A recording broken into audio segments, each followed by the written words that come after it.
Hello guys, ipapakita ko pala sa inyo yung bago nating build na anti-brownout. So kahit wala tayong ilaw o kuryente, gumagana pa rin ang ating Peace Wi-Fi. So kita naman natin guys, hindi siya nakasaksak, walang outlet.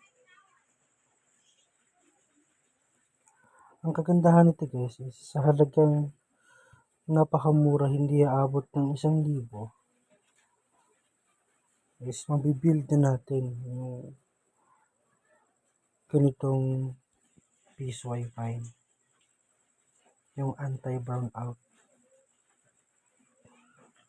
So yun guys, nakikita niyo naman, pati yung AP natin gumagana, yung USB tula natin napapailaw, pati yung lead light ng ngayon. Tatry naman natin kung makakapasok tayo sa portal ng ginawa nating build. So ayan, all goods naman.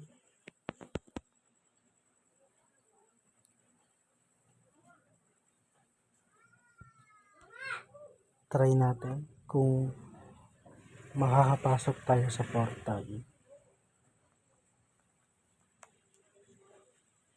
So ayan,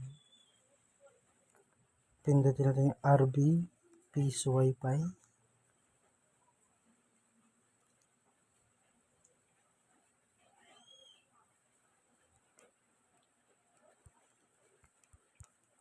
Oops, ulitin natin.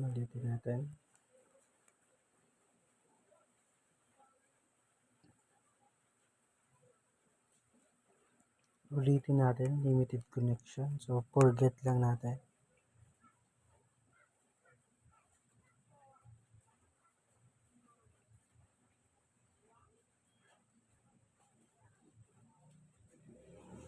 So ayun, makapasok tayo sa portal.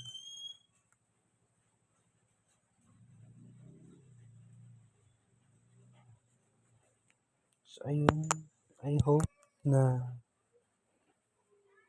nakatulong yung video natin. Ayan. Mura lang yun siya guys, sa halagang hindi aabot ng 1,000. Makukuha nyo na yun.